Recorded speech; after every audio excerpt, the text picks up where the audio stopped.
everyone, it's me Jenny and this is another review for Movie Club Strikes Back. This week's pick was Alan, aka Mr. Terry Britt, link somewhere on screen, and he chose Battle Royale. And my quicker review for this film is, despite the content of this film not really being my cup of tea, I did really enjoy it, and I think that's because I went into this film, it's my first time watching it, fully aware of the reputation of this film, so therefore somewhat aware of the subject matter, being really prepared for the amount of gore and violence in this film.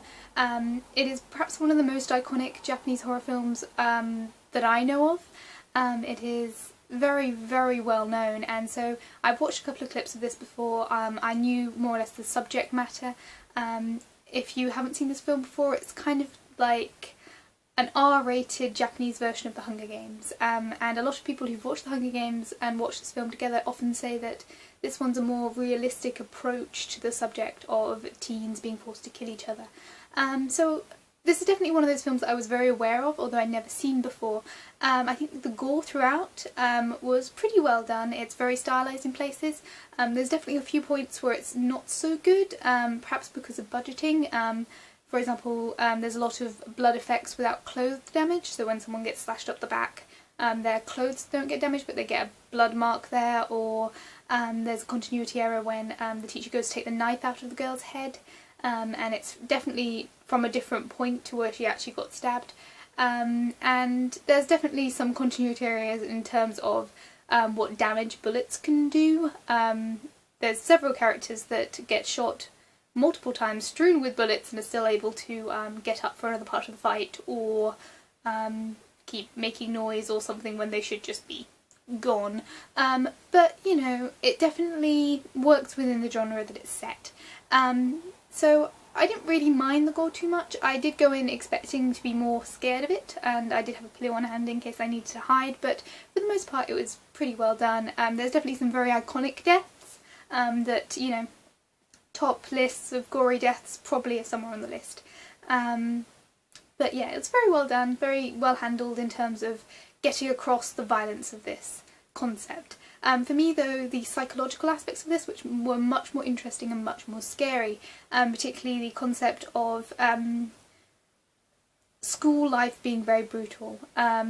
Real schools and real school life, the teachers are put through so much abuse, metaphorically or physically, and students are put through so much mental and physical abuse and put each other through so much mental and physical abuse. So the concept of putting those slightly psychologically damaged people into extreme circumstances is very profound and very interesting, and definitely you see the breakdown of these characters. I also really like that there's kind of a strange sense of justice in this film in comparison to The Hunger Games. In The Hunger Games you really feel the injustice of the situation of putting these teenagers into harm's way because it was the parents that revolted.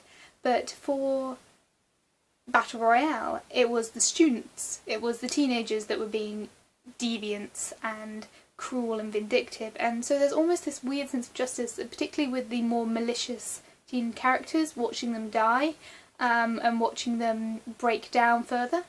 And I did really love the fact that every now and then some of the more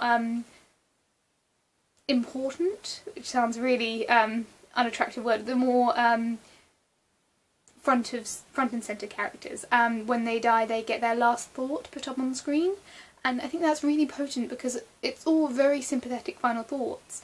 You know, I just wanted to fit in, I just didn't want to lose, that sort of thing. It's very, very potent and very beautiful, and really kind of humanises the characters. So it's got these teen characters that are going downhill and becoming less and less human, and then similarly the teacher character who starts off in a very human place and then kind of bounces around and becomes a very complete character, because he goes from being the empty shell that a lot of teenagers perceive their teachers, the person who works in school and you don't really know them and they're an adult and you don't really care about them, to someone who is clearly very malicious, very evil, equally vindictive to any of his students if not more.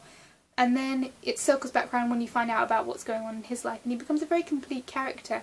And you almost get to know him more in the few scenes that you see him than our heroes, and you get to know them in the whole course of the film, although the concept of all these flashbacks and flash forwards really do help cement these characters in a reality, and you really get to know them. The acting throughout is very well done. I've got to give props to all of the young actors in this. They do such a good job, and they are so young. They do look like teenagers, at least that's what I think. And they do such a good job in going to these very extreme places.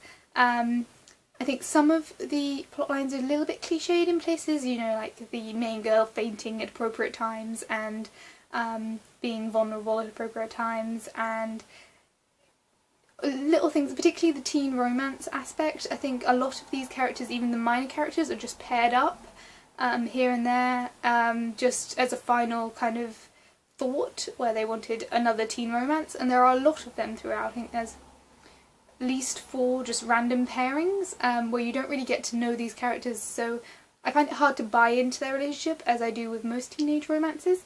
I didn't mind it in itself, but it felt a little bit like another teen pairing, okay. But it was okay in its own right, I guess. But yeah, that'll probably be the only point that really kind of bugged me throughout. I think it definitely is worth a watch if you're a fan of gory Japanese things. As I watched it in subtitles, I really liked the way that the acting really projected. You really got a complete sense of all the characters. I like how the ending is so very hopeful. It's definitely dark, but it leaves it on a hopeful note that maybe these 2 characters can set about changing perspectives and changing the system, which is a nice thought. And it's a universe that I wouldn't mind expanding a little bit in a way, because there's a lot of unanswered questions in this. But it was very enjoyable, and thank you for the pick, because I've been meaning to watch this film for a while because it is so iconic and so well known. I don't know if I'd watch it again unless I was with friends who wanted to see it, but it was worth a watch at least once, so thank you, Alan. And as you can probably tell by my voice, I've got a bit of a cold right now, but videos will be coming out a lot because I'm really behind with VEDA, but there we go. See you all very soon. Bye guys.